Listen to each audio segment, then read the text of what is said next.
कि अलग तरह का क्वेश्चन है, और ये शायद इसी पेपर में था बोर्ड के किसी और सेट में। I found it in some set only, पता नहीं कौन सा वाला। मतलब I saw this question and for a moment I was also thinking, but हाँ ठीक है। फॉर अ मोमेंट जब मैंने ये क्वेश्चन लिखा था ना, I also got into thinking कि कैसे आंसर होगा। तो इसमें आपने कोई भी quadrilateral ABCD circumscribed to a circle कहा है। हाँ ये था ना हमारा आंसर। हाँ सर्कमस्क्राइब टू अ सर्कल, वो गलत ड्रॉ करूँ, साइक्लिक क्वाड्रिलेटरल बना लेंगे, ठीक है। तो पहले सर्कल ड्रॉ करेंगे, उसके बाद कोई भी क्वाड्रिलेटरल। अब आ जाओ, आपके बुक का क्वेश्चन है एक, एनसीईआरटी का। सम ऑफ ऑपोजिट साइड्स इक्वल होता है ना, प्रूव दैट। क्या हो गया, क्या बोला तुमने? बात करने का तो so we have AP is equal to AS, BP is equal to BQ, CQ is equal to CR and DR is equal to DS. करते आ रहे हैं tangents from external point, right. इन सबको ऐड किया तो मेरे पास क्या बन जाएगा, A B plus C D is equal to A D plus B C. आता है ना, यही इसमें यूज होना था। सो आपको ए बी दिया हुआ है एज 6, सी डी दिया हुआ है 4। मैं इस बात को वो नहीं कहती हूँ, I don't know how others work, but मेरा हर बार टेस्ट पेपर नया होता है। ये नहीं होगा कि मैंने पिछले वाला आपको चिपका दिया।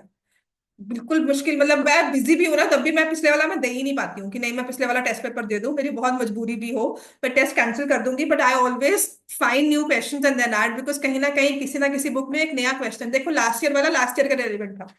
कुछ क्वेश्चंस करवाऊंगी जो पेपर में नहीं आए लास्ट ईयर वाले भी, वो मैं आज रिपीट फिर से करवाऊंगी। But there will be some question जो एक नया क्वेश्चन आपको हर बार किसी एक बुक में मिलेगा, ठीक है। और वही होता है कि वही पेपर में आ जाता है, राइट। सो एडी निकालना था हमें, और बीसी दिया हुआ है, तो बीसी कितना आ गया 7।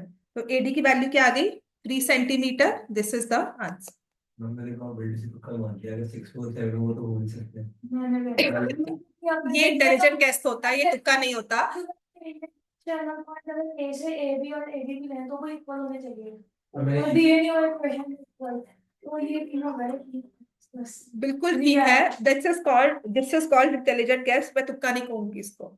ये इंटेलिजेंटली हम कुछ ना कुछ अपने कॉन्सेप्ट लगाकर गैस कर रहे हैं जो which is close to my main answer. ठीक हो गया। हाँ ये काफी बार सही भी होता है, जैसे मैंने ऑप्शन ये ऐसा कभी कभी ऐसा ही होता है समटाइम्स ऑप्शंस, क्योंकि क्वेश्चंस ना डिजाइन किए जाते हैं ब्रेन को समझने के लिए। जैसे कि मेरा एक्स की value I, if it's a competition, it actually happens in a competition, जैसे कैट होता है या जेई मेन एडवांस भी होता है। जो आपका आंसर आपको पूछा 2x हुआ है, आपको पूछा डायमीटर हुआ है, आप रेडियस की वैल्यू निकालते हो। आपको ऑप्शन में पहला ऑप्शन रेडियस दिखेगा, और आधी जनता वो मार्क करेगी। बिकॉज हमारा जो फर्स्ट लेवल होता है ना, जो आपका that is elimination, that is not selection. उसके बाद जो इंटरव्यू होती है या जो होता है ना, उसको कहते हैं कि सिलेक्शन कर रहे हैं हम। पहला राउंड एलिमिनेशन है, कि जो बच्चे ये नहीं सोच पा रहे हैं, अपने दिमाग में ये चीज नहीं रख पा रहे हैं, वो एलिमिनेट हो जाएंगे। उसके बाद विल गो फॉर सिलेक्शन, की उनमें से छांटेंगे हम, राइट। तो ये चीजें वहां आती है। आपका टीएससी भी 2 लेवल्स में होता है। तो फर्स्ट लेवल इज एलिमिनेशन। जो भी एग्जाम 2 लेवल्स में सॉल्व होता है ना, हमेशा फर्स्ट वाला लेवल एलिमिनेशन होता है। समझ में आ गया। तो यहाँ पर प्लस, जैसे कि समटाइम्स, जैसे मैंने आपको कहा था कि फर्स्ट जब टर्म 1 टर्म 2 हुआ था 10th का, तो एक क्वेश्चन आया था कि find the sum of ages of father and son. Sum दिया है, लेकिन किसी ने एक्स को सपोज करके फादर की एज निकाल ली, उससे मार्क कर दिया। और बच्चा बहुत इंटेलिजेंट है, कहती मैम बस गलती में जल्दी में कर दिया, बाद में चेक भी नहीं किया, because I was very confident. अब वो गलती क्या है, वो बस एक ध्यान की कमी है। वही चीज है, उसी को हमने ओवरकम करना होता है। अब बताओ और। मैं आपको ना आंसर इसके भेज भी दूंगी, और आंसर आज मार्क्स भी अपडेट कर दूंगी। 21st हो गया था सबका। Internal angle bisector, question number 21 important लिख लो, क्योंकि ना ये बोर्ड में मुझे पता नहीं आएगी नहीं आए। ठीक है, बोर्ड्स में मैंने इसका प्रूफ भी आपको करवाया हुआ है। बोर्ड्स में I am not very sure, आ भी सकती है, इसका मैं प्रूफ फिर से भी करवा दूंगी। How to prove it. तो इंटरनल एंगल बाइसेक्टर होता है कि किसी भी ट्रायंगल में आपने किसी भी एंगल को बाइसेक्ट कर लिया। जैसे ये ट्रायंगल है एबीसी, आई बाइसेक्ट एंगल है, यूजुअली ऐसे ही ड्रॉ होता है ये। तो A B upon A C is equal to B D upon C D. लिख लो ये रूल। ये पहले ना ऑप्शनल एक्सरसाइज में क्वेश्चन हुआ करता था। और back in my 10th class we had this theorem, हमारे लिए थ्योरम थी, हमें प्रूव करना होता था इस थ्योरम को, इसका कन्वर्स भी। Angle bisector, AD is the angle bisector, बस। अच्छा, ये तो इंटरनल एंगल है, हमें क्वेश्चन था with external angle bisector also, तो वो भी हम करते थे। There were two conditions given, अगर इंटरनल हो अगर एक्सटर्नल हो। ठीक है, हमें दोनों थ्योरम्स थी, that's why we remember it clearly. और मैं सीरियसली कहती हूँ 2004 के बाद आई हैव सीन आपकी एनसीईआरटीज डाइल्यूट कर दी है। अगर मेरी कभी पढ़ाई 2004 या 5 या 6 या 2010 के बाद हुई होती ना, तो इतना एडवांस तो मैं आपको सच में नहीं करवा पाती ये सब चीजें, क्योंकि दिमाग में हमने हमने आज थ्योरम्स पढ़ा हुआ है। जिस तरह से आप बेसिक प्रोपोर्शनैलिटी पढ़ रहे हो ना, एक थ्योरम, हमने 10 थ्योरम्स पढ़ी होंगी हर एक चीज के लिए। ठीक है ना। Triangles was all about theorems, कौन सी 10 में से कौन सी आएंगी पता नहीं। तो ये ये रूल होता है। तो यहां पर आपको दिया हुआ है 10/14 इज इक्वल टू 6 - x/x। देखो अब उसने सी डी को x सपोज किया हुआ है ना। अब क्या होता है, हम लोग बी डी को x सपोज कर लेते हैं और इसको 6 - x लिख लेंगे, आपका आंसर x में आएगा, आप x मार्क कर दोगे। तो जो चीज आपको निकालनी है उसी को x सपोज करो। This was another thing that we learned in competitions. जब कॉम्पिटिशन्स के लिए प्रिपेयर करते हो ना, तो ये चीज भी सिखाई जाती है कि जो चीज निकाल रहे हो ना x, उसको ही सपोज करो। ठीक है, अगर फादर की एज पूछी गई है तो फादर की एज को एक्स सपोज करके उसमें क्वेश्चन फॉर्म करो, so that if you get x and your brain is working quickly. आपने गलती से एक्स भी मार्क किया तो आपने सही मार्क किया है। ठीक है। और ये ट्रिग्नोमेट्री का क्वेश्चन था एप्लीकेशंस का, जो पेपर में आया था, उसमें +7 करना था। और एक दो बच्चे थे जो कह रहे थे कि मैम +7, रैंडमली कोई बच्चे जैसे आंसर की लेकर गए थे मुझसे, तो उन्होंने कहा था कि मैम इसमें मैंने +7 नहीं किया। अब ये गलती कैसे हम बचाएं। तो उसके लिए भी मैं बताती हूँ कि जो निकालना है ओरिजिनल हाइट, तो टोटल हाइट लेकर बाकी पोर्शन को h - 7 ले लो। तो इफ यू गेट h, आपको बाय डिफॉल्ट एंड में h+7 नहीं करना अगर भूल जाते हो। ठीक है। तो ये आप सॉल्व कर लोगे, आपके पास डायरेक्टली x की वैल्यू आ जाएगी। कितनी? 3.5। चलो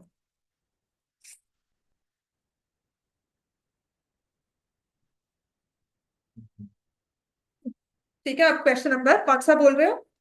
20। वो भी करवाऊंगी, सारे करवाती हूँ। इतना हो गया। क्वेश्चन नंबर 21 वॉज, इसका मैं प्रूफ करवा दूंगी, लिख लेना क्लास में। I write down in my notes too कि आपको ये प्रूफ करवाना है। ठीक है। लास्ट ईयर डीपीएस के पेपर में एक क्वेश्चन आया हुआ था।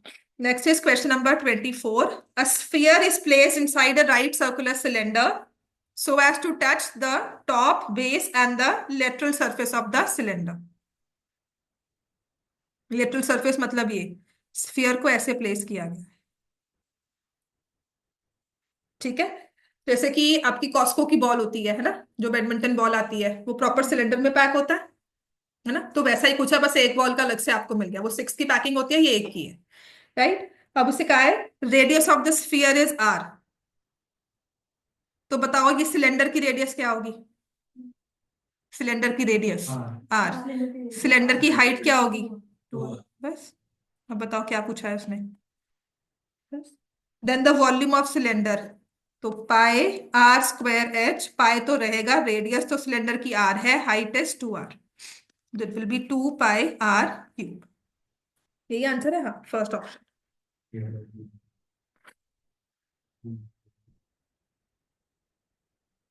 और बताओ इसमें 25th। Distance of point A cos theta, A sine theta from origin. तो दूसरा पॉइंट है 0 0। तो ए कॉस थीटा -0, ए कॉस थीटा का होल स्क्वायर प्लस, और फिर इसको क्या करेंगे, अंडर रूट। तो क्या बन गया ये, a² cos² theta, a² sin² theta का अंडर रूट। आपकी वर्कशीट में मैंने ये सारे क्वेश्चंस लिखे हैं, बस शायद ये नहीं लिखा होगा, पर अगर वो सब कर लिए तो ये भी हो जाएंगे। तो a² का अंडर रूट, जिसे आप लिखोगे a यूनिट्स, प्लस माइनस नहीं मार्क करेंगे, distance is always positive. Plus minus नहीं करना mark, distance is always positive, तो a यूनिट्स आंसर होगा। नेक्स्ट बताओ। 28 हो गया था। उसने आज भी नहीं आना, फिनिश करने, कब वापस आएगी? आज ही आना है इस बार लेगा मैम 28 भी करवाती हूँ। हो गया बच्चे सबका? 28। अगर जितना स्टैट्स आज हुआ उसके बाद कल भी रिवीजन होगी स्टैट्स की, ठीक है? और फिर मैं पकड़ूंगी the topic of trigonometry. Proves, एक दो प्रूव्स किया करेंगे रोज, ठीक है ना? एक्स्ट्रा बुक वाले जितने भी हैं, प्लस साथ में एपी करवाऊंगी। आजा आजा, जल्दी छोड़ दिया तो मैम ने। कहा था मैम को कि ऐसे ही? मैम ने टाइम कब बताया था? नहीं, मेरे बाद में आया था ना। हाँ, तो मैम को बोलना चाहिए। क्वेश्चन नंबर 28 करो चलो। मैं इसकी रिकॉर्डिंग पोस्ट कर दूंगी, या फिर जो क्वेश्चन मैंने पहले करवाए हैं, दोनों बच्चों सुन लो, जो क्वेश्चन मैंने पहले करवाए हैं पूछ लेना।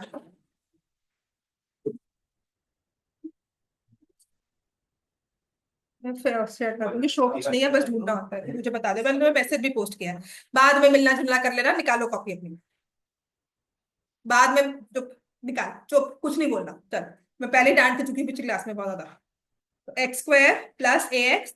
You can not imagine the type of stress I have. तुम्हारे पेपर्स 15 से शुरू हो रहे हैं, है ना? तो मुझे कितना तुम्हें काम करवाना है। स्ट्रेस बहुत ज्यादा है, तुम भी उतरा लो। X square plus a x plus b, ये हमें दिया हुआ है a and b are zeros. इतना स्ट्रेस तो लो कि क्लास में आ रहे हो तो बोलो मैम बिल्कुल बात नहीं करो, सिर्फ काम करवाओ। तो a and b are zeros, और यहां से sum of zeros will be, pen नहीं है हमारे पास, है ना? Minus a, product is b. Pen तो लेकर आया करो, मैथ क्लास में आते हो। चलो, बस sum of zeros is minus a. Actual zeros क्या है? A and b. तो आप क्या करोगे? A plus b is equal to minus a, and a b, product of zeros, यहाँ sorry, a b is equal to b. तो a की value आ गई 1।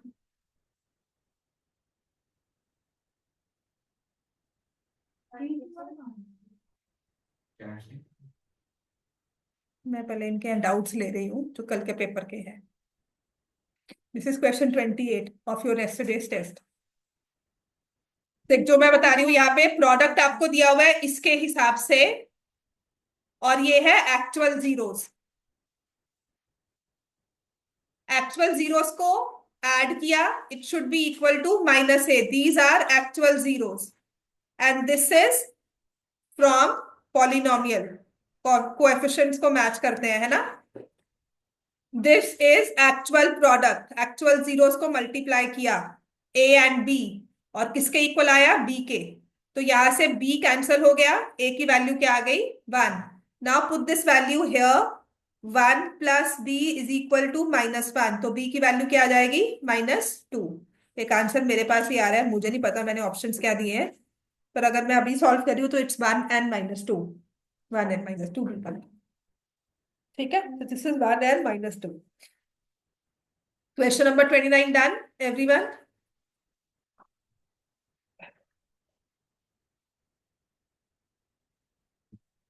तुमसे 30th क्वेश्चन हो गया था, करो। वो उसको नहीं आते ना प्रूफ वाले क्वेश्चन, ये सिर्फ बुक को रट्टा मारा हुआ है और कुछ नहीं किया हुआ है ना? हाँ। समझा? कुछ नहीं हुआ, समझ में आ गया? ये वाला करवाती हूँ। 29 30th करवा रही हूँ, उसके बाद दर्शन रीजनिंग मुझे बता सकते हो, ठीक है? दर्शन रीजनिंग रिवाइज कर लेते हैं। हाँ, स्टैट्स मैं करवाऊंगी बेटा। स्टैट्स तो अगर जितनी आज हुई बाकी कल रिविजन होगी। Sign A -2 sine cube A, 2 cos cube A minus cos A. पहले तुम्हें क्या लगता है इसमें क्या करेंगे? यहाँ पे साइन और साइन क्यूब है, देख जो भी है मेरे पास स्क्वायर में फॉर्मूलाज है, तो पहले मुझे यहाँ पे साइन कॉमन लेना चाहिए, ठीक है? साइन। और अगर कुछ नहीं समझ में आता तो हम क्या करते हैं? Change everything to sine and cos. Rule सब सिखाते हैं ना। नीचे आई टेक कॉस। अच्छा, अब देख क्या होता है कि कॉस और साइन ही क्यों इकट्ठे दिए हुए हैं? क्योंकि उनमें आइडेंटिटी है, राइट? अगर टैन दिया होता तो हम उसको चेंज करते, साइन बाय कॉस। साइन के साथ टैन दिया हो या साइन के साथ सीकेंट दिया हो तो मैं चेंज करूंगी, राइट? अगर साइन और कॉस को इकट्ठा दिया हुआ है, इसका मतलब कहीं ना कहीं ये यूज हो रहा है, राइट? अब मान लो तुम खड़े हो मार्केट में तुम्हारे फ्रेंड ने तुम्हें मिलना है आकर, है ना, और गोल सी कहीं भी मतलब रैंडम कहीं बाहर की मार्केट है, you don't know that area, right, तो तुम क्या करोगे उसको मिलने के लिए? तुम कहोगे I am standing at this point, either I stay still और यू स्टे स्टिल, है ना, तुम वहीं पे खड़े रहो, मैं तुम्हारे पास पहुंचता हूँ, हम यही करते हैं ना, दोनों तो नहीं मूव करते रहेंगे, राइट, अगर आप लोकेशंस भी लेते हो तो आप ये करोगे कि नहीं तुम भी मूव करते गो, आई विल चेज यू, ऐसा नहीं करते ना। ऐसे ही साइन और कॉस इकट्ठा दिया हुआ है, तो एक को फिक्स रखो, दूसरे किसी दूसरे को चेंज करो, दोनों को चेंज नहीं करते। Either I take this sine square to cos square या cos square to sine square, sine by cos तो है ही है मेरे पास, इसका तो मैं कुछ नहीं कर सकती। अब ये वन की जगह, या तो वन की जगह I write sine square plus cos square, पर क्या होता है कि जैसे ये टू है, I write one minus cos square. अब गलती क्या होती है, नीचे भी हम कहते हैं वही कर ले, नीचे नहीं करना, सिर्फ एक को चेंज करते हैं एट अ टाइम।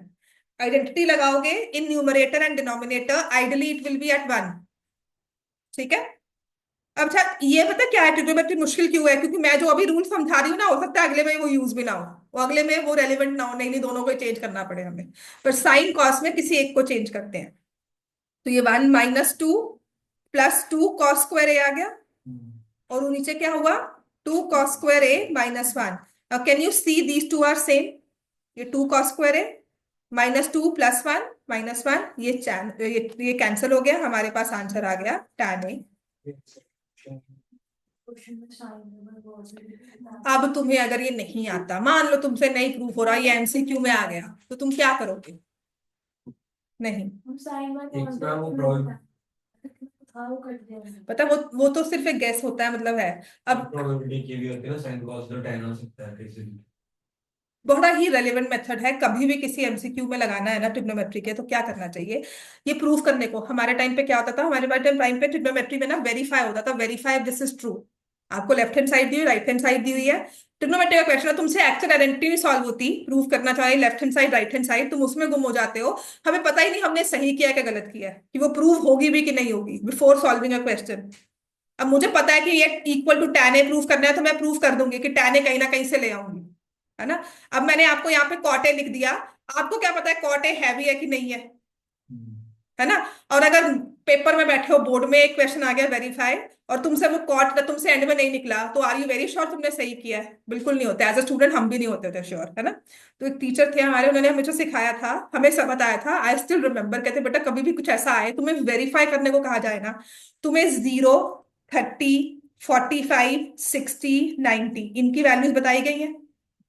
अगर एक लेफ्ट हैंड साइड तीन वैल्यूज के लिए राइट हैंड साइड को इक्वल हो जाती है, दो भी चेक मत करना, एक भी चेक मत करना, अगर इनमें से तीन वैल्यू, ये तीन वैल्यू लेना, अगर वो राइट हैंड साइड के इक्वल होती है, तो वो आइडेंटिटी है तुम्हारी, प्रूव होगी ही होगी, ठीक है। This was one thing which he told, कहते हैं अगर एक चीज, एक क्वेश्चन तीन नंबर्स के लिए ट्रू हो जाता है ना, मानकर चलते हैं कि वो फॉर्मूला है हमारा, वो एक्चुअल में प्रूव होगा ही होगा, एक्सेप्शंस होते हैं पर बहुत कम है मैथ्स में, ठीक है। तो जब भी आपको ऐसा कुछ क्वेश्चन दिखा, तुम्हें नहीं समझ में आ रहा, मुझसे नहीं सॉल्व हो रहा है, मुझे बहुत जल्दी करना है, तुम ए की वैल्यू 0, 30, 45, कोशिश करना कि आपका डिनोमिनेटर 0 ना बने बस, ठीक है। जब ऐसा दिया हुआ है, सो आई टेक 30, 45, 60, और ऑप्शंस में देखो कहाँ 30, 45, 60 सेम वैल्यू दे रहा है। लेफ्ट हैंड साइड, जैसे अगर तुम 30 पुट करोगे, साइन 30 कितना होता है 1/2, माइनस 2 इंटू 1/8 हो गया। साइन कॉस 30 कितना होता है √3/2, तो 3√3/8 हो गया ये, माइनस √3/2, इसको सॉल्व करोगे और tan 30 क्या आंसर देता है, हमारा मैच करेगा। समझ में आ गया? दिस इज वन थिंग, जब आपको पता लगना चाहिए कि आपकी आइडेंटिटी ट्रू है भी है कि नहीं है। This is the only thing I check, जो हमारा बुक में क्वेश्चन गलत दिया हुआ था 5 मार्क्स का, मैंने यही चेक किया था, मैं कहा प्रूफ क्यों नहीं हो रहा, then I put in the value, वो दोनों मैच ही नहीं किया, तब मैंने एक्चुअल क्वेश्चन ढूंढ कर फिर तुम्हें बताया था, जिसमें तुम्हें कहा था कि 5 मार्क्स कट करके वो 2 मार्क्स के क्वेश्चन को 3 मार्क्स का बना दिया, है ना। हाँ, सबकी गलती मैम की थी, तुम्हें ग्रेस नंबर मिलने चाहिए उसके 5, उनको आइडेंटिटी दी 5 मार्क्स की और वो गलत है, तो आई एक्चुअली, मैंने पता नहीं कितने पेपर्स फाड़े होंगे कि मेरा क्यों क्यों मुझसे प्रूव नहीं हो रहा, बिकॉज मैं समझती हूँ कि मेरा सबसे स्ट्रॉन्गेस्ट पॉइंट ट्रिग्नोमेट्री है, कुछ भी तो मैं सॉल्व कर लूंगी, राइट। तो मुझसे जब सॉल्व नहीं हुआ ना, then I check this method कि 30 पे दोनों left hand side right hand side equal value दे रहा है, नहीं दे रहा था, ठीक है। आई स्टिल हैव दैट 2002 का बुक मेरे पास, मेरे पास अपनी बुक तो नहीं थी मैथ्स की, पर 2002 की किसी से मिली थी मुझे। उसमें अभी भी वेरीफाई वाले क्वेश्चंस दिए हुए हैं, जो कि 2004 में डाइल्यूट करके हटा दिए। अच्छा आप बताओ, इसमें और कुछ हमारे पास क्वेश्चन। 31 का आंसर क्या मार्क किया था असर्शन रीजनिंग में? हाँ, सी किसने मार्क किया? Very good. Less than equal लिखा है। वो इक्वल रूट्स सी एस हाँ, लेस देन इक्वल लिखा है, ये सबसे था, आंसर लेस देन ही था।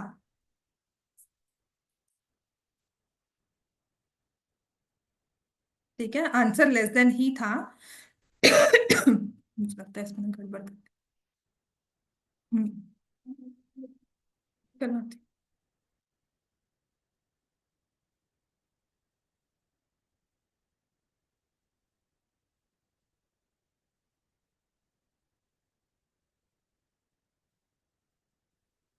तो इसमें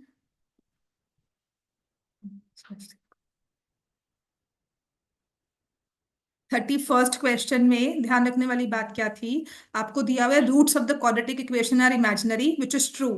बट हमारी रीजनिंग में ना मैंने सिर्फ इतना चेंज किया था, यहाँ पे लेस देन इक्वल टू कर दिया था।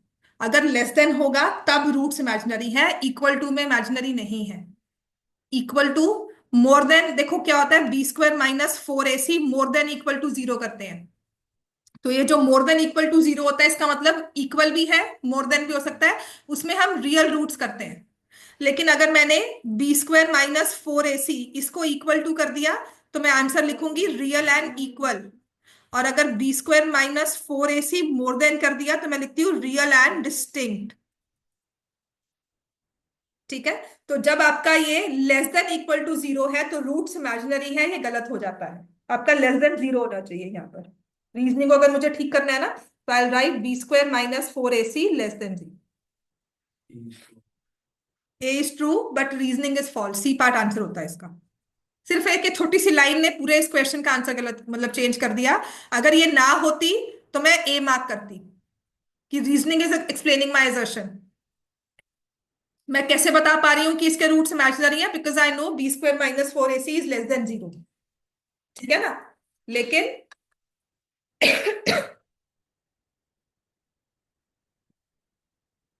लेस देन इक्वल कर दिया तो मेरा reasoning is not explaining assertion. 33rd question, मैं सच में कहती हूँ 10th के सैंपल पेपर से उठाया, पर 9th का क्वेश्चन है।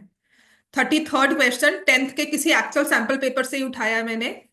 ठीक है, ये पर 9th का क्वेश्चन है। तो ये degree of zero polynomial, constant polynomial लिख लेना, याद कर लेना, आपकी 9th की बुक्स में है, मैं बता भी दूंगी आपको। बाकी आई थिंक मुझे आंसर्स अभी याद नहीं है। अच्छा, ये क्वेश्चन नंबर 35। रेगुलर हेक्सागन को जब इंस्क्राइब किया जाता है in a circle of radius r, क्या होता है उसकी property? Side is equal to the radius. ये आपके एरियाज ऑफ सेक्टर में है। लिखो, इस चीज को नहीं आता ना बेटा, लिखा करो साथ साथ। पिछली क्लास में भी सच में एक बच्चे को मैं डांट के चुकी हूँ, मैं क्यों नहीं लिख रही है। मैं बोल रही हूँ, मैं लिख रही हूँ, चुपचाप से मेरी शक्ल देख रही है, जबकि मैं 10 बार पहले बोल चुकी हूँ लिखो। Your mind actually works.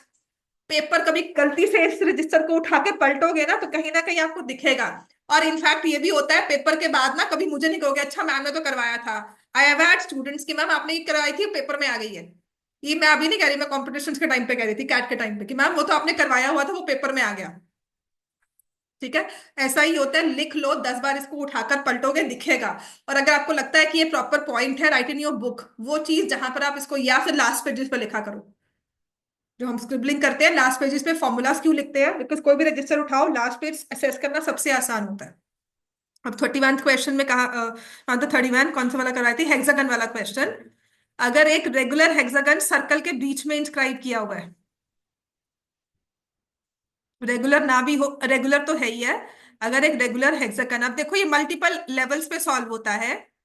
ठीक है, अगर ये रेगुलर हेक्सागन है तो इस हेक्सागन की sides are chords of the circle. So equal chords make equal angles at the centre. तो यहाँ पे 60 डिग्री एंगल हो गया। ये तो तुम्हें समझ में आ गया, सर्कल का सेंटर 60 डिग्री एंगल हो गया। ठीक है, ये 60 आ गया, ये भी 60 आ गया, ये भी 60 आ गया, because this is the radius of the circle. तो इस केस में radius of the circumcircle is equal to side of hexagon. Radius of circumcircle is equal to side of the hexagon.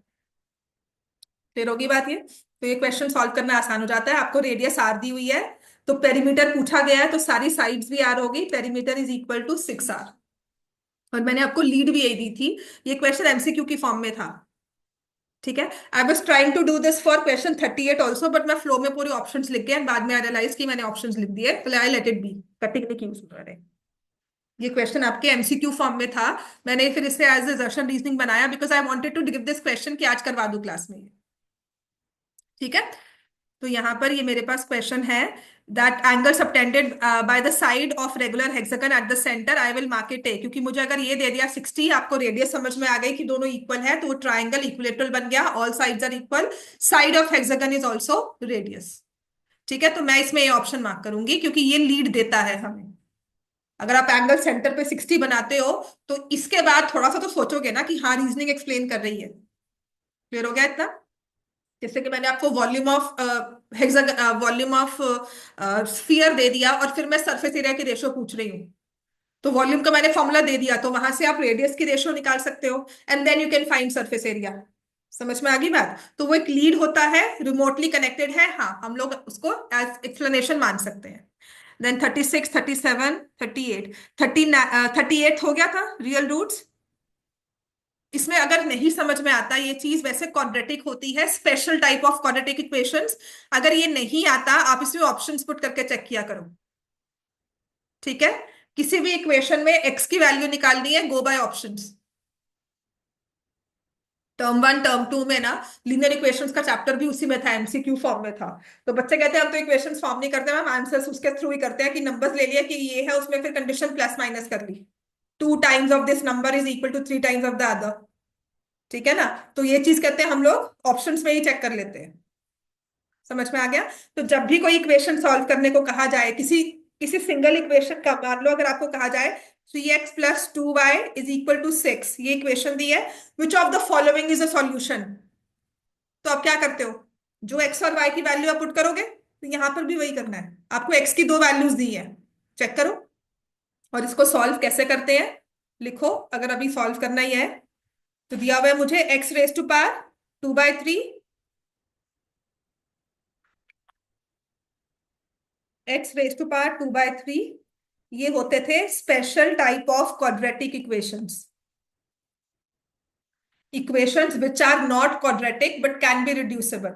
अच्छा, इसके साथ मैं एक और question करवाऊंगी, वो सैंपल पेपर में भी आया हुआ है, या एक्चुअल बोर्ड भी है। ठीक है, तो आप क्या करोगे, x raise to power 2/3, x raise to power 1/3 minus 2 equal to 0।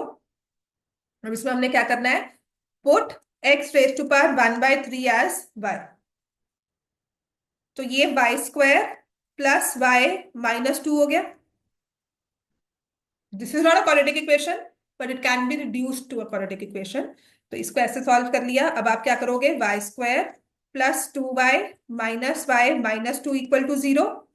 तो y plus 2 y minus 1 factors हो गए। समझ में आ गया सबको? मैंने एक दो स्टेप बीच में मिस किए हैं, समझ में आ गया ना ये तो। अब y की वैल्यू -2, y की वैल्यू 1, तो x raise to power 1/3 is -2, x raise to power 1/3 is 1। अब क्या करेंगे, x की वैल्यू निकालनी है, तो क्यूबिंग बोथ साइड्स, तो -8 एंड 1। ठीक हो गया, -8 एंड 1। अब जो तुक्का भी मारा था, तो अगर सही हुआ है, तो वी शुड नो कि इसका रीजन क्या है। कल अगर हम और भी अच्छे से कहें कि we are very sure of the answer, तो हमें पता है। ठीक है, या फिर आप सिर्फ वैल्यूज पुट कर लो। Answer is -8 and 1। हो गया बेटा, 38 थी कह रहे थे तो।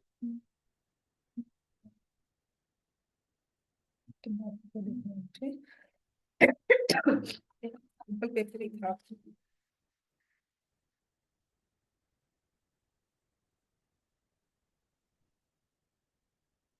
पावर सब्ट्रैक्टेड होती है फिर वो मल्टीप्लाई में होती है, तो। इसमें नहीं होती, वो मल्टीप्लाई डिवाइड में होती है। अब ये क्वेश्चन था, सैंपल पेपर पता कब आया होगा ये,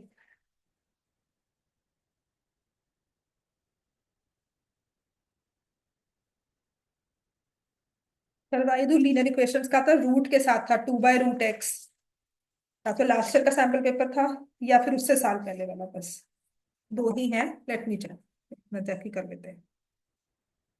ठीक है,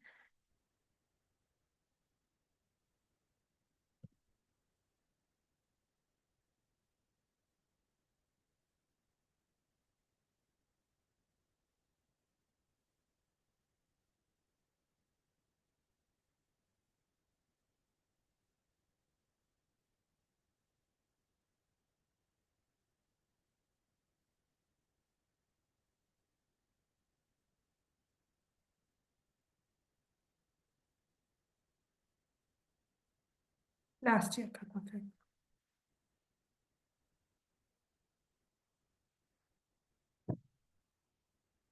ये मैं क्यों कह रही हूँ कि ना, ये हमारे पेपर से तो हटा दिया है ये रहा। चलो ये वाला क्वेश्चन है, लिखो। ये पेपर से हटा चुके हैं, हमारी ना बुक एनसीईआरटी से डिलीट कर चुके हैं, लेकिन सैम्पल पेपर में दे रहे हो, इसका मतलब क्या है?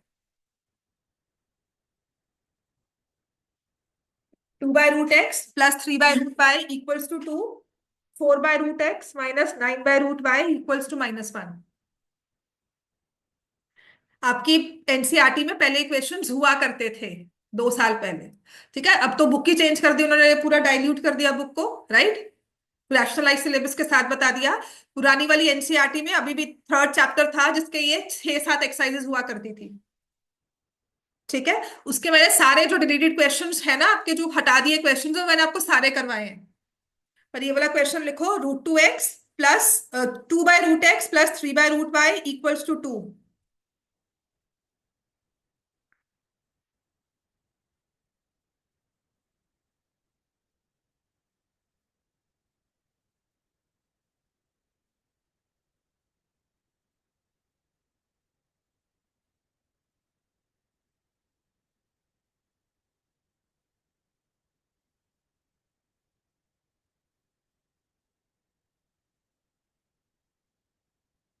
ठीक है, तो हमारे पास ये वाला क्वेश्चन है। अब इसको आपने कैसे करना होता है? So I have 2/√x plus 3/√y equals to 2, 4/√x minus 9/√y equal to -1। देखो, आपको कोएफिशिएंट्स को सेव करना है, आपके वेरिएबल x और y हैं। सबसे इजी वे होगा इनके कोएफिशिएंट्स को सेव करो। यहाँ पे 1/√x वेरिएबल है, कोएफिशिएंट क्या है? 2। तो मैं इस वाली इक्वेशन को मल्टीप्लाई कर देती हूँ 2 से या फिर 3 से, ठीक है? तो मैंने लिखा 4/√x, 3 2 6/√y इक्वल टू 4। सबसे इजी वे करवा रही हूँ, और इसका एक्चुअल जो सिखाने वाला वे था वो और है। ये आ गया, लिखा? इतना लिख लो पहले। इसको ऐसे नहीं कर सकते 1/√x को या वो भी करते हैं, वही करते हैं, पर अगर इसको इस तरह से भी करोगे तो गलत नहीं है, ठीक है? ये मैं आपको बहुत बेसिक वे सिखा रही हूँ, वो एडवांस, मतलब ये एडवांस वे है। अदरवाइज क्या होता है, 1/√x को पुट एज ए, 1/√y को भी पुट एज b। तो ये आ गया 2a plus 3b equals to 2, and 4a minus 9b equal to -1। फिर इसको 3 से मल्टीप्लाई कर दिया या 2 से, वही सेम चीज है। बट अगर ये चीज कर लेते हो, अच्छा ये डायरेक्ट आंसर आता है, ये कैंसिल हो गया। तो 6 + 9 हो जाएगा 15/√y इक्वल्स टू 5, ठीक है? यहां से ये 3 हो गया, √y is equal to 3, squaring both sides, y is equal to 9। Clear हो गया आपका? तो y की वैल्यू 9 आ रही है, पुट इट हियर, कहीं भी पुट कर दो, वैसे तो यहाँ पे पुट कर दो।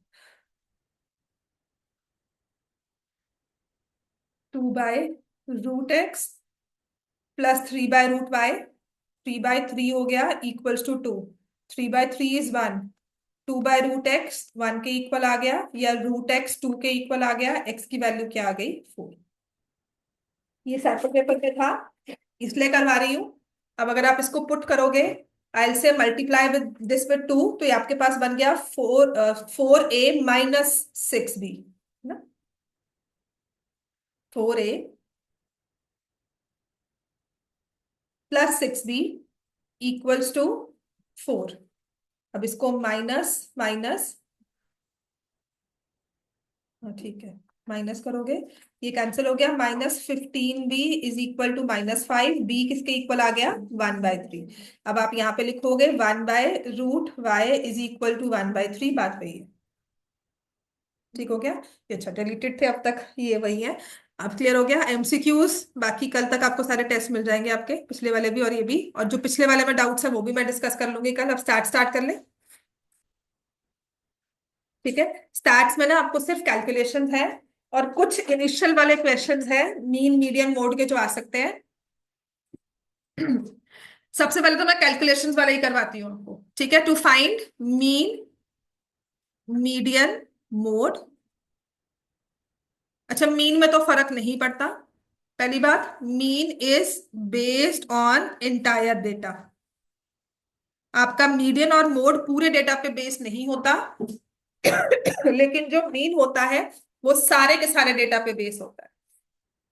Mean is based on entire data. ठीक हो गया, राइट। तो डेटा में हल्की सी भी चेंज, मीन पूरा बदल जाएगा। आपकी एक कैलकुलेशन गलत है ना, तो पूरा डेटा गलत है।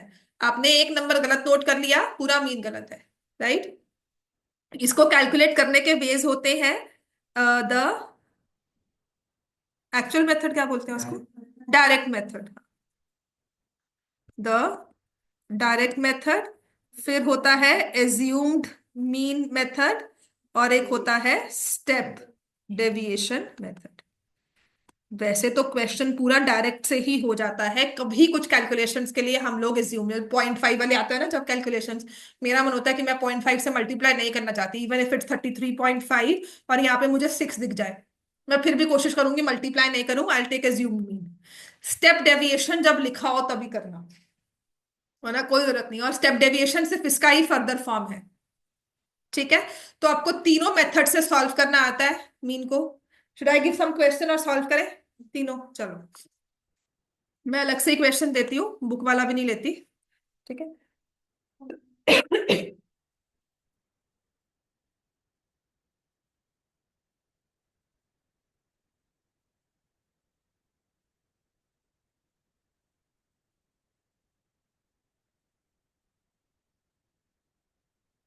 अच्छा, सबसे पहली बात तो मैंने जो आपको कहा था आप लिखोगे, अगर तो क्लास इंटरवल्स जो हमें दिए जाते हैं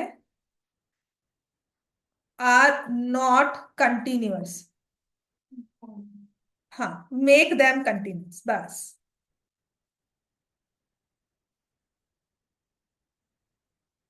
अनइक्वल हो कुछ नहीं करना, कोई फर्क नहीं पड़ता आपको, ठीक है। लेकिन अगर कंटिन्यूअस नहीं है तो उसे कंटिन्यूअस बनाना है, चाहे मीडियन मीन में कोई फर्क ना आए आंसर में आपके, फिर भी आपने कंटिन्यूअस बनाना। मीडियन मोड में बहुत फर्क पड़ेगा, मीन में बिल्कुल फर्क नहीं पड़ता। लेकिन जब भी आपको आंसर करना है, आपको ऑप्शन एमसीक्यू दिया जाएगा और पूछा जाएगा the frequency corresponding, the frequency 6 correspond to which class interval, और वो 11 to 19 दिया हुआ है, उसके बाद लिखा हुआ है 21 to 29। तो आपने इसको हमेशा क्या करना है, एडजस्ट। मतलब आई विल नॉट से 11 to 19, ये थोड़ा सा और हो गया, इस तरह से कुछ दिया हुआ है। 10 to 19, 20 to 19, 30 to 39 ऐसे दिया हुआ है ना हमें। और यहाँ पे मैं 2, 4, 8, तो 8 फ्रीक्वेंसी क्लॉज से कौन से क्लास इंटरवल किया, lowest limit of the frequency 8। तो आपका आंसर 30 नहीं होगा, क्या होगा, 29.5। ऑप्शन में 30 भी दिया जाएगा, 29.5 भी होगा, हमें 29.5 मार्क करना है, चाहे कहा हो चाहे ना कहा हो। समझ में आ गया, ये अपना एक मानकर करना चीज, हम लोग कंटिन्यूअस ही लेके चलते हैं। अब हमारे पास इंटरवल है, लिखो, ये प्रोप्रिएट मेथड का, वही इसको नहीं करना अभी।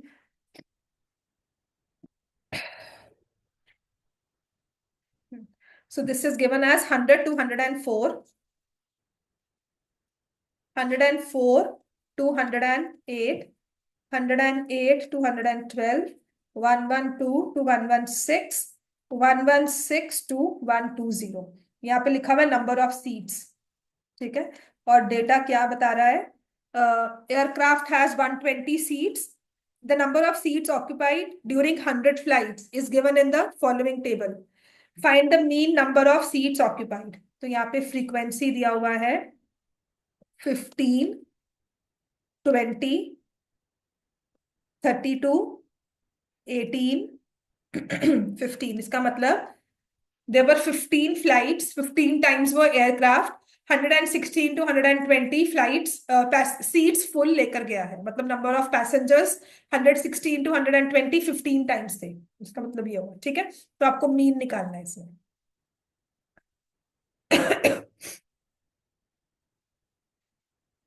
यहाँ पे तो कंटिन्यूस दिया हुआ है तो हम कुछ नहीं करेंगे, ठीक है। तो जब डायरेक्ट मेथड है, मैं दोनों मेथड से एक क्वेश्चन सॉल्व करूंगी। अब दे हैव बीन स्टूडेंट्स होते हैं मल्टीप्लाई करना आसान है, मुझे कोई मुश्किल नहीं है, मैं डायरेक्ट मल्टीप्लाई ही करूंगा, तो बिल्कुल करो जब तक कुछ नहीं दिया हुआ। और जब दिया हुआ है तब हम क्या करेंगे, मल्टीप्लाई जो मेथड दिया है उससे ही सॉल्व करेंगे, किसी और से करेंगे तो 0 मार्क्स मिलेंगे। तो ऐसा ही आंसर निकालो, ठीक है। मतलब ये होता है कि आपको एक सिंपल इंस्ट्रक्शन दी हुई है, आप उसको क्यों नहीं फॉलो कर रहे, right.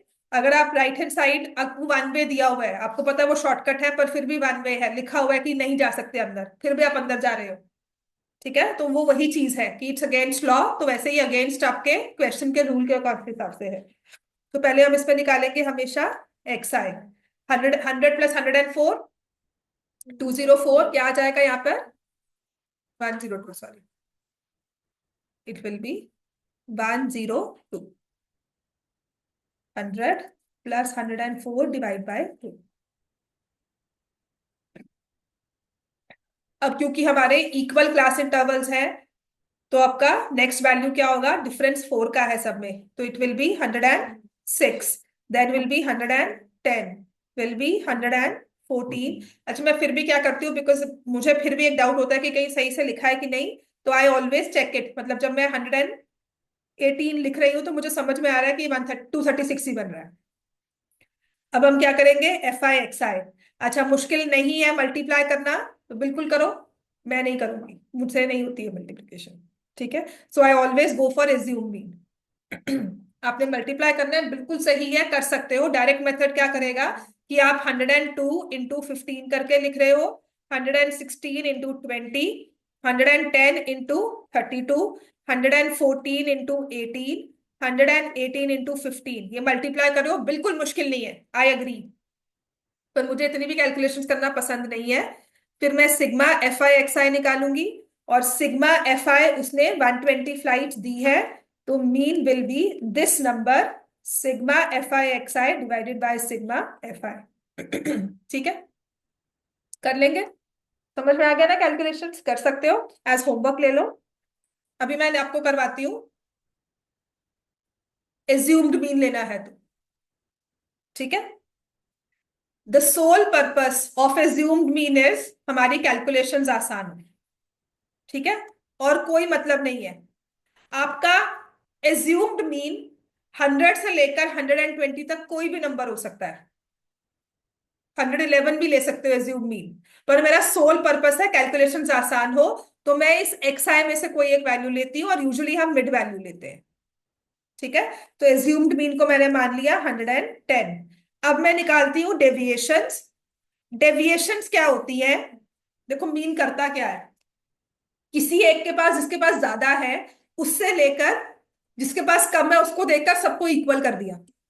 Tomorrow if I have 10 rupees and somebody has 6 rupees, तो मुझसे 2 रुपए लेकर ना उस 6 रुपए वाले को देगा कि तेरे पास भी 8 है उसके पास भी 8 है। तो मीन का ये काम होता है। डेविएशन ये होती है कि एक्चुअल मीन से, जो हमारा एक्चुअल मीन है ना, और अगर हम एक्चुअल वैल्यूज उनको सब्ट्रैक्ट करेंगे तो प्लस वाला स्कोर और माइनस वाला स्कोर मैच करेगा। क्यों, क्या दिया, -2 मुझसे, +2 किसी और को। तो डेविएशंस जो होती है वो ये बात कर चलती है कि आप इस एज्यूम्ड मीन से कितना डेविएट कर गए। तो कितना डेविएट हुए, -8, कितना डेविएट हुए, -4, 0, 4 एंड 8, डिफरेंस निकाला हमने। डेविएशंस कहती है, ये चीज ना आपको 9th में सिखाते थे, आपको नहीं सिखाई जा रही, that's why you don't know what deviations are, तभी ये मेथड करना भी मुश्किल लगता है। आप किसी भी नंबर्स का, जैसे 1 2 3 4 5, इनका मीन निकालोगे ना, आएगा 3, ये एक्चुअल मीन है। 1 नंबर 3 से कितना कम है, ये -1, ये 0 कम है, ये 1 ज्यादा है, ये 2 ज्यादा है। कहते हैं एक्चुअल मीन से डेविएशंस का सम 0 होता है। क्योंकि मीन का काम ही यही है, जिसके पास ज्यादा है उससे लेकर जिसके पास कम है उसको दे दिया। ठीक है। अब हमने कहा कि अगर मेरा assumed mean he actual mean है तो ये डेविएशंस तो जीरो होने चाहिए, लेकिन जितना भी डेविएशंस का डिफरेंस आएगा मैं अपने मीन में, एक्चुअल मीन, एज्यूम मीन में एडजस्ट कर दूंगी।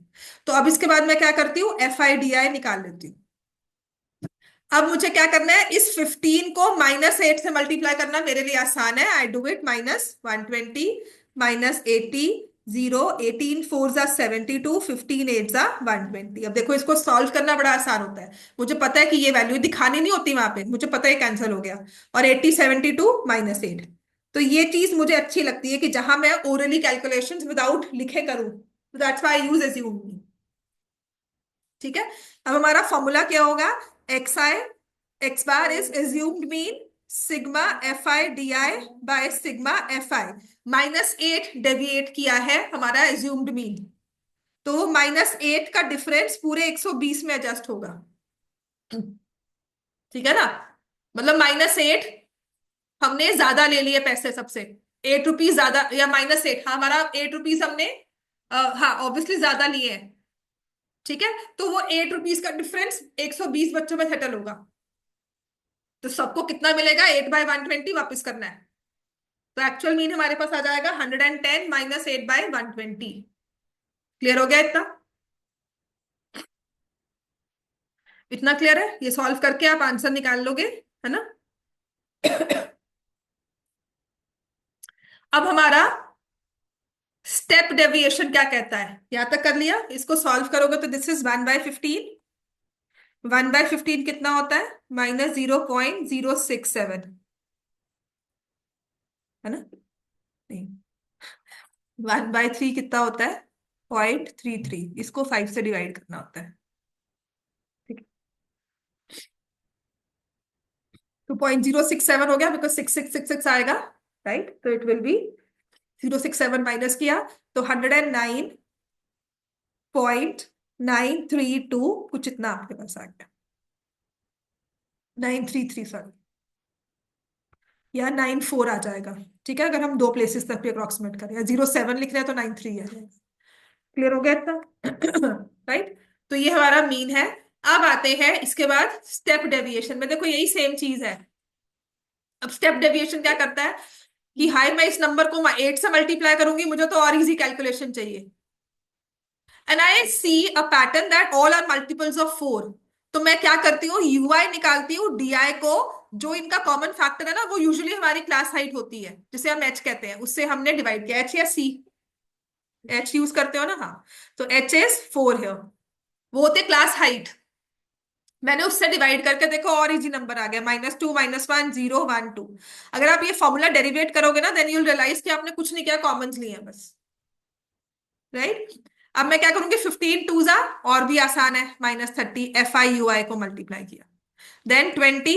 मतलब ये जो हमने स्टेप डेविएशन या एज्यूम भी निकाला है सिर्फ कैलकुलेशंस को आसान करने के लिए, कि इतनी लंबी लंबी कैलकुलेशंस फिर उनमें ऐड करना, कहीं एक मल्टीप्लाई में गलत कर दिया पूरा क्वेश्चन गलत। हाँ -20 सॉरी। ठीक है, so it will be -20 then 0 then 18 then 30। देखो फिर से वो -2 आया, डिफरेंस 30 -30 तो कैंसिल हो गया, तो कुछ नहीं किया है मैंने, वो -4 जो है वो गया। अब हमारा एक्स बार क्या बन जाता है, assumed mean FIUI by sigma FI। जो आपने ये -4 कॉमन फैक्टर निकाला था, 4 कॉमन फैक्टर निकाला था, उससे हमने मल्टीप्लाई कर दिया, मल्टीप्लाई बाय H हो जाता है यहाँ पर। तुम्हारा -8 आंसर था, अब -2 है ना? तो ये आ गया 110 -2/120, और इसको हमने 4 से मल्टीप्लाई कर दिया, वही सेम चीज है, आंसर में कोई फर्क नहीं आएगा। फॉर्मूला यूज कर रहे हो, चाहे एज्यूम मीन निकालो, चाहे डेविएशंस, चाहे एक्चुअल मीन, डायरेक्ट मेथड करो, आंसर हमेशा टू द पॉइंट, मतलब 0.3 से 0.4 भी नहीं कि मेरा अप्रोक्सीमेशन कुछ और है आपका कुछ और है, कभी नहीं होगा, बिकॉज वो नंबर्स पे बेस्ड है। ठीक है, इसमें हमारा कोई एजम्पशन नहीं है, कुछ नहीं है, सिर्फ नंबर्स पे बेस्ड आंसर है। इतना क्लियर हो गया? तो this is all about mean. अब आता है मीन से मिसिंग वैल्यूज निकालनी। तो नेक्स्ट क्वेश्चन जो हम करेंगे, एक और चीज मैंने जो पूछनी थी, हाँ वो था इंपेरिकल फॉर्मूला। -2 चलिए लिख ही लो। वैसे तो बहुत इंपॉर्टेंट क्वेश्चन है। इम्पेरिकल फॉर्मूला, इम्पेरिकल फॉर्मूला मतलब हुआ, इम्पेरिकल मैंने प्रोबेबिलिटी में बताया था ना क्या होता है, बेस्ड ऑन एक्सपेरिमेंट्स। मतलब इस फॉर्मूला के पीछे डेरिवेशन कुछ नहीं है। एक्सपेरिमेंट हमने बहुत सारे डेटा को, नंबर ऑफ डेटास में, मतलब जिसमें सम ऑफ थाउजेंड्स हो, 10,000 हो, उन वाले पॉपुलेशंस को भी स्टडी करके हमने देखा कि तीनों वेरिएस सेंट्रल टेंडेंसीज में, this are measures of central tendency, mean, median, mode, these are measures of central tendency. देखो एक होता है, क्लास में अगर आओगे ना, एक बच्चा टॉपर होगा और एक बच्चा सबसे कम मार्क्स लेकर आएगा, या एक या दो बच्चे होते हैं, सब एक टॉपर होगा या 3 टॉपर्स होंगे, या फर्स्ट 10 लगा लो, लास्ट का 10 लगा लो, मैक्सिमम बच्चे क्या होंगे, एवरेज। तो this is the tendency of the population to centre around a number. Scatter बहुत कम होते हैं, हाईएस्ट वाले बहुत कम होते हैं, लोएस्ट वाले बहुत कम होते हैं, एक कॉमन नंबर के अराउंड सेंटर बहुत ज्यादा होते हैं। हम उस एवरेज को लेके चलते हैं। तो ये होता है सेंट्रल टेंडेंसी, कि डेटा की टेंडेंसी क्या है, वो किसके अराउंड सेंटर्ड है, ज्यादा मासेस किसके अराउंड क्या पसंद कर रही है। समझ में आ गया? जैसे अगर पहले 109 सीट्स आया, इसका मतलब 120 फ्लाइट्स में ज्यादा चांसेस 109 सीट्स फुल होने के हैं, या 110 सीट्स फुल होने के हैं। समझ में आ गई बात ये? Right. So mean, median, mode, इनको बोलते हैं मेजर्स ऑफ सेंट्रल टेंडेंसी। अब इसमें एक एम्पेरिकल फॉर्मूला होता है कि if I, for a data, for any data, mode is equal to 3 median -2 mean. So how do I remember this formula? I still remember one of my friends, very good friends, she used to say, वो उसको पढ़ाई में कहती, इसको formula याद करना है तो Richa you are too mean. तो this is how we remember too mean, है ना। दिस फ्रेज हम कहते हैं ना, यू आर टू मीन, वही चीज है कि मीन के साथ 2 आएगा, बाकी मीडियन है। और बाकी क्या आया था, हमारी फर्स्ट एक्सरसाइज होती थी मीन की, फिर आता था मीडियन और फिर आता था मोड। आप में अलग है, पहले मीन, मोड और मीडियन है। So our first exercise was mean, then median सिखाते थे और उसके बाद मोड। तो मोड निकालना है तो 3 मीडियन -2 मीन, सबसे लास्ट में वो निकाला और इस तरह से हमने सॉल्व कर लिया। तो this is the formula, this is empirical formula based on experiments. इसकी डेरिवेशन कुछ नहीं है, हाउ टू डिराइव इट नहीं पता, सिर्फ हमने डेटा को देखकर, बहुत सारे डेटा को देखकर ये फॉर्मूला निकालना है। ये बहुत जरूरी है, इसे याद कर लेना। अब आते हैं to find missing values, missing values using mean, to find missing values using mean. ठीक है, अगर एक मिसिंग वैल्यू हो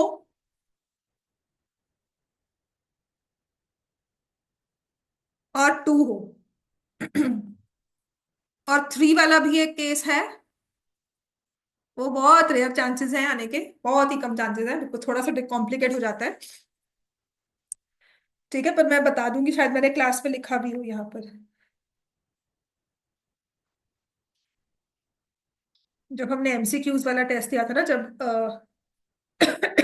that's was also an MCQ, term 1 term 2 हुआ था, तब आया था मिसिंग फ्रीक्वेंसी वाला। ठीक है, अब इसमें भी ना एक क्वेश्चन था जहां पे ग्रुपिंग नहीं हुई थी। ये हमारा एक्चुअल बोर्ड क्वेश्चन ही है। मिसिंग वैल्यू में भी ना हमें क्लास मार्क्स दिए हुए हैं एज 10, 15, P, 25, 30, और फ्रीक्वेंसी दी हुई है एज 5, 10, 7, 8, 2, और मीन कहा गया है इस डेटा का 18.75। Find the value of P।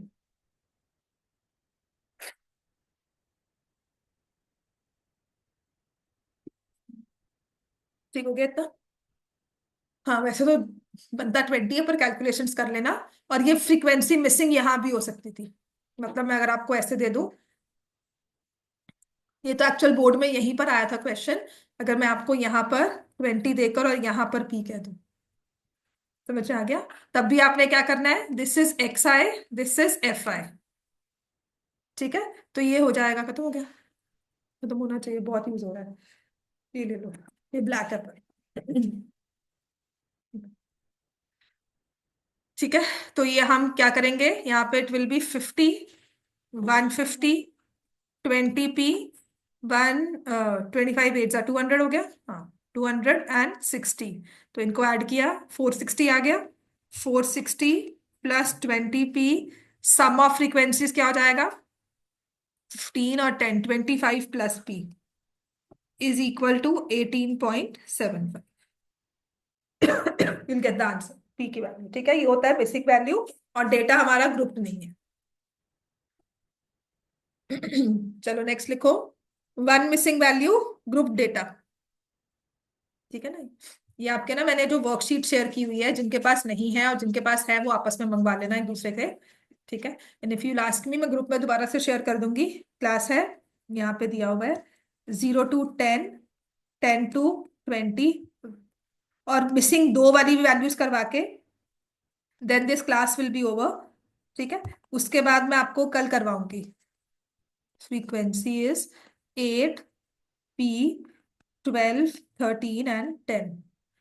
जहां पे मिसिंग एक फ्रीक्वेंसी हो ना, वहां पे सम कभी भी नहीं दिया जाएगा, क्योंकि अगर सम दे दिया मतलब वो फ्रीक्वेंसी मिसिंग नहीं रही, मतलब वो क्वेश्चन कुछ और आपसे पूछ रहा है। राइट, तो यहाँ पर ऐसा ही क्वेश्चन था जहां पे ना सम ऑफ फ्रीक्वेंसी दिया हुआ था और लिखा हुआ था कैलकुलेट द मीन। राइट, और इसमें मीन दिया हुआ है 27। और समझ नहीं आता कि मिसिंग फ्रीक्वेंसी है, मतलब 2 मिनट तो ये समझ में लगा कि हम करेंगे क्या।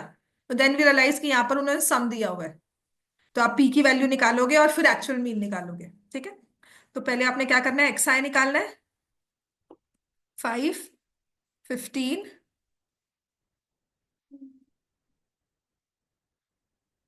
फिर आपने एक्स आई एफ आई करना है,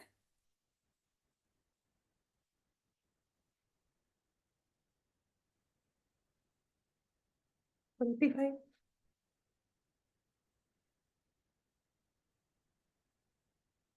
सिग्मा एफ आई एक्स आई हो जाएगा यहाँ पर 340, 790 और 385, 1175। देख लो चेक करके प्लीज, यही है कि नहीं है। मैं बहुत जल्दी में कैलकुलेशन कर रही हूँ।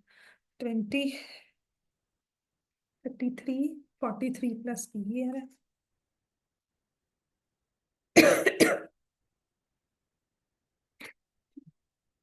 ये है,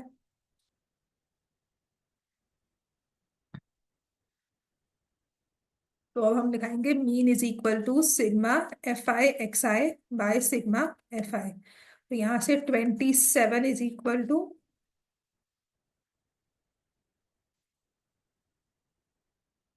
पी की वैल्यू मुझे बताओ। मम्मी हम 1 to 7 के बाद हाँ, ये मल्टीप्लाई मैंने ठीक किया हुआ आपने है। वहाँ पे 385 दिया ना, 485 अरे 4, अच्छा हाँ, 1275। ठीक है,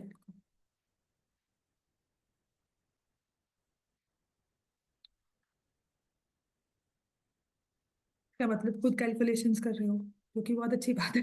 मैंने कहा ना, मैंने बहुत जल्दी में किया कैलकुलेशंस, तो there are bound to be mistakes जो होती हैं। ठीक है, तो 27 × 43 plus 27p is equal to 1275 plus 15p। p का आंसर मुझे बताओ। अगर तो नेक्स्ट बच्चा आ गया तो ठीक है, अगर नहीं आ रहा है तो फिर मैं टू वैल्यूज करवा दूंगी।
क्या 8 आ रही है कि 7? 8 मैंने 7 के लिखा था।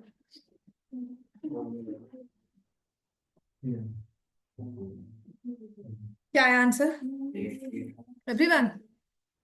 8 आ रही है? हाँ नहीं आएगी। मैम मेरा 1145 सो अगर इसको सब्ट्रैक्ट किया तो 12p आ रहा है 1275। सो 43 इंटू 27 1 2 28 और 6 कितना हुआ? 28 और 8 कितना हुआ? 36। 1161 आ रहा है। तो p इज इक्वल टू 411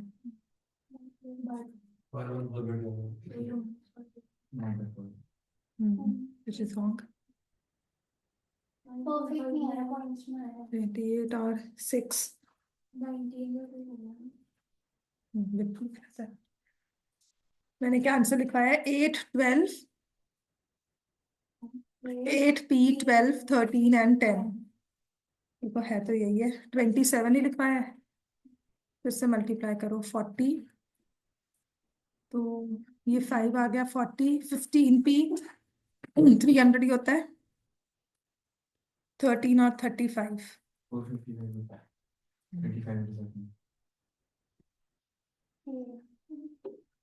तो दिस इज 350 और 13 होता है 105। ठीक है मैंने 45 कर दिया ना। हाँ तो दिस इज 455। समझ में आ गया ना अब गलती क्या है? ये आंसर मैच करेगा। चलो तुमने 8 कैसे निकाल लिया था पर? हाँ तुक्का मत मारा करो, कैलकुलेशंस को चेक किया करो। इफ इट्स 9.5 कभी नहीं आएगी फ्रीक्वेंसी ऐसी। तो अब इसमें से हमने 35 एक्स्ट्रा किया ना, 1245 हो गया प्लस 15p। ये करेंगे। So 1245 minus 1161 is equal to 84। Answer आ गया ना? हाँ इज इक्वल टू 12p। तो 84 is equal to 12p। p की वैल्यू कितनी आ गई? 7। मैंने आंसर लिखा हुआ है यहाँ पे 7, तभी मैंने दोबारा चेक किया, वरना आपके 8 को मैं ले लेती। पर I don't write an answer without confirming it like twice. ठीक है ना? हो गया। अब आते हैं मिसिंग। करो नेक्स्ट बच्चा है क्या? चलो बाकी कल करेंगे। ठीक है। So we have missing frequencies. जब दो मिसिंग